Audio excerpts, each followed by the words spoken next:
Assalamualaikum warahmatullahi wabarakatuh. Perkenalkan, nama saya Wafitra, NIM 196500009 kelas A. Dalam video ini saya akan menjelaskan jurnal yang berkaitan dengan metode forward chaining dan backward chaining. Di sini juga saya akan menjelaskan perbedaan dari kedua jurnal tersebut.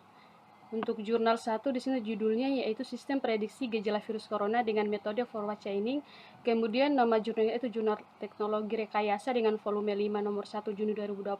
Kemudian PISSN 2548737X, EISSN 2548678. Kemudian nama penulisnya yaitu Muhammad Bagus Priyantono, Adam Ahmad Rahmawan, lalu Agung Purnama Budi dan Kartika Chandra Kirana. Selanjutnya abstrak, kemudian pendahuluan. COVID-19 atau penyakit corona merupakan sebuah penyakit yang dapat menular melalui sistem pernapasan. Penyakit ini diketahui diduga berasal dari salah satu kota di Cina. Setelah penyakit ini pertama kali muncul, penyakit ini telah menginfeksi sekitar 1.400 orang di kota Wuhan, Cina. Nah, dengan perkembangan teknologi informasi telah mengalami perkembangan yang sangat pesat. Keberadaan teknologi informasi dalam membantu memudahkan pekerjaan pun banyak dibutuhkan hampir di seluruh bidang. Salah satunya bidang kesehatan. Nah, dalam penelitian ini akan dibuat sebuah sistem prediksi gejala dini penyakit corona. Selanjutnya metode penelitian. Kerangka penelitian. Metode penelitian penulis yang dia gunakan untuk mengembangkan perangkat lunaknya yaitu menggunakan model air terjun atau waterfall. Selanjutnya metode forward chaining. Nah, di sini metode forward chaining ini merupakan metode pencarian yang memulai prosesnya dari sekumpulan informasi atau data-data, kemudian dari data-data tersebut dari data-data tersebut diperoleh fakta yang akan menjadikan sebuah kesimpulan untuk solusi dari permasalahan yang dihadapi. Gejala-gejala yang dialami oleh pengguna akan diprediksi melalui rule berdasarkan studi literatur dalam jaringan yakni Novel Coronavirus 2019 dataset. Pada penelitian ini menggunakan metode forward chaining untuk menuju hasil keputusan atau prediksi. Adapun hasil keputusan pada penelitian ini dapat dilihat pada tabel 2. Berikut terdapat kerangka penelitian, kemudian tampilan dataset, tabel gejala virus corona. Nah, di sini terdapat kode dan keterangan di mana G1 demam, G2 pusing, G3 bersin-bersin, G4 batuk, G5 sakit tenggorokan, dan seterusnya.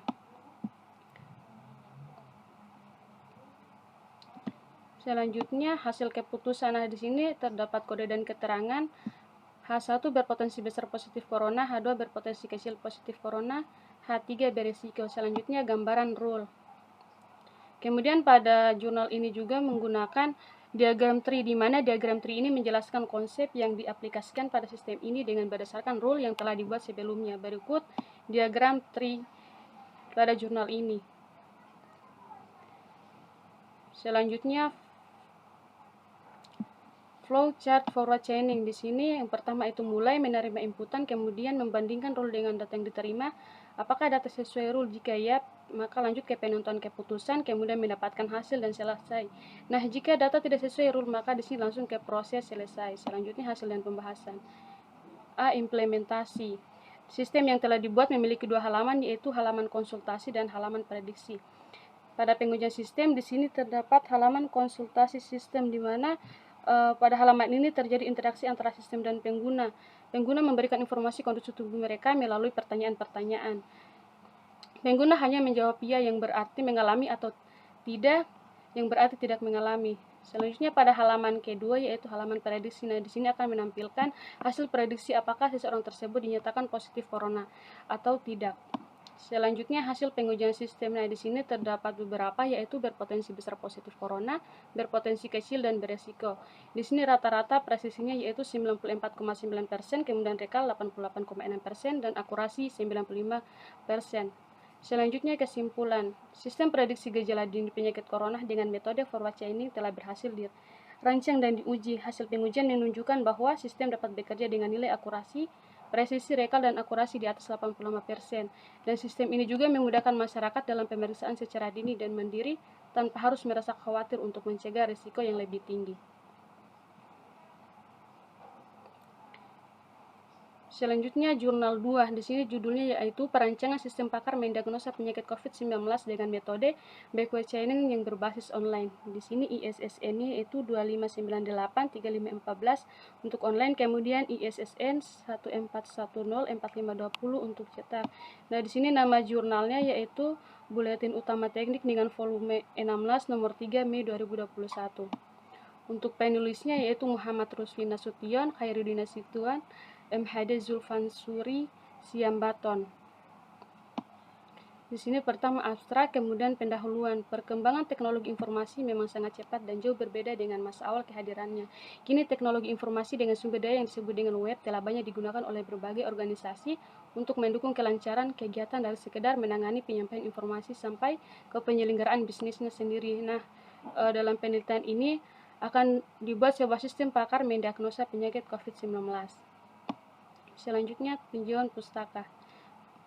Satu, pengertian sistem pakar. Sistem pakar adalah sistem yang mengambil pengetahuan manusia dan memanfaatkannya ke komputer, sehingga komputer tersebut dapat menyelesaikan masalah layaknya manusia. Selanjutnya, metode backward chaining. Nah, di sini menggunakan metode backward chaining. Metode ini merupakan metode pencarian yang memulai prosesnya dari tujuan di mana kesimpulan untuk diperoleh solusi atas permasalahan yang dihadapi. Jika kesimpulan nilai dari atribut yang sesuai dengan data yang diberikan, maka kesimpulan tersebut merupakan solusi yang dicari untuk mengatasi sebuah permasalahan yang sedang dihadapi. Langkah-langkah penerapan metode backward chaining pada sistem pakar di sini ada 3. Yang pertama, basis pengetahuan, kemudian menentukan rule atau aturan, kemudian membuat output atau hasil. Selanjutnya, flowchart. Di sini flowchart sistem diagnosa gejala penyakit COVID-19 untuk user. Kemudian selanjutnya, flowchart sistem diagnosa gejala penyakit COVID-19 untuk admin. Kemudian perancangan database. Nah, di sini terdiri dari beberapa tabel. Yang pertama, tabel admin, tabel gejala, tabel pertanyaan, dan tabel solusi. Kemudian hasil dan pembahasan. Di sini ada basis data pengetahuan. Basis data pengetahuan merupakan kaidah inti dari suatu sistem pakar, yaitu berupa representasi pengetahuan tersusun atas fakta. Aturan rule dibuat berdasarkan gejala-gejala dari masing-masing penyakit. Dengan adanya rule, maka akan mempermudah mengetahui hasil akhir. Nah, di sini ada rule pertama, rule kedua, dan rule ketiga. Kemudian implementasi aplikasi. Nah, di sini terdiri dari beberapa halaman. Yang pertama, halaman utama aplikasi, kemudian tampilan pilih jenis gejala. Nah, di sini ada 3 jenis gejala, yaitu yang pertama OTG, orang tanpa gejala, kemudian ODP, orang dalam pengawasan, dan PDP, pasien dalam pengawasan. Selanjutnya, tampilan data pertanyaan. Nah, pada tampilan ini kita akan diberi beberapa pertanyaan, apakah kita terkena gejala tersebut atau tidak. Selanjutnya, tampilan data solusi. Nah, pada data solusi ini dia akan memberikan solusi atas gejala-gejala yang mungkin kita alami setelah menjawab beberapa pertanyaan tadi. Selanjutnya, tampilan login pakar atau admin. Nah, di sini tampilan untuk login pakar dan admin terpisah. Kemudian kelebihan dan kekurangan. Kelebihan dari sistem ini yaitu terdapat menu diagnosa gejala yang memungkinkan user atau pengguna memiliki gejala yang dialami saat ini. Kemudian user atau pengguna bisa langsung melakukan proses diagnosa tanpa harus register. Selanjutnya, terdapat batasan yang jelas antara hak akses halaman user dan halaman pakar. Sedangkan kekurangan dari sistem ini yaitu pada aplikasi ini hanya mendeteksi gejala awal saja, kemudian data hasil diagnosa penggunaan hanya disimpan sementara, yaitu di short term memory. Selanjutnya, kesimpulan. Sistem pakar diagnosa gejala penyakit COVID-19 dapat digunakan oleh ahli atau pengguna sebagai sarana untuk mencari informasi tentang gejala-gejala awal jika seseorang terkena penyakit COVID-19. Selanjutnya, adapun perbedaan dari jurnal 1 dan jurnal 2 yaitu di mana jurnal 1 sistem prediksi gejala dini penyakit corona. Nah, pada jurnal 1 ini memperkirakan sistemnya yaitu memperkirakan seseorang apakah dia dinyatakan positif atau tidak berdasarkan data yang diperoleh. Sedangkan pada jurnal 2 yaitu sistem pakar mendiagnosa penyakit COVID-19. Nah, di sini dia menentukan gejala-gejala penyakit dengan cara memeriksa gejala-gejalanya dan memberikan solusi terhadap gejala-gejala yang dialami. Kemudian perbedaan yang kedua yaitu untuk sistem pada jurnal 1 dia dapat diakses secara offline, sedangkan pada jurnal 2 dapat diakses secara online. Selanjutnya, perbedaan yang ketiga yaitu dari metode yang digunakan. Untuk Jurnal 1 dia menggunakan metode forward chaining, di mana metode pencarian yang memulai prosesnya dari sekumpulan data-data atau fakta-fakta, kemudian dari fakta tersebut dapat diperoleh kesimpulan untuk solusi permasalahan.